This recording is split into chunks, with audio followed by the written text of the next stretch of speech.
Here's how to scrape any franchise details from BizBuySell with no coding knowledge. First, we'll need the BizBuySell scraper from nifty.codes. Link will be in the description. Simply just download it for your browser. Next, press on Franchise Details. As you can see, we extracted this franchise details. You can do this for multiple franchises. Now head to the settings.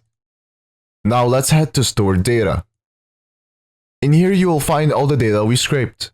You can specify some data to delete or move to export.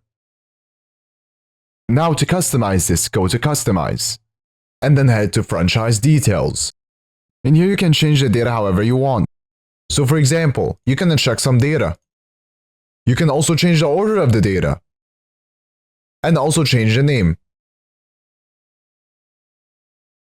And also add a criteria to only scrape the products you are looking for. Once you're done, press Save. You can also find more features in the add-ons section. Now to export this, press Add to Export List.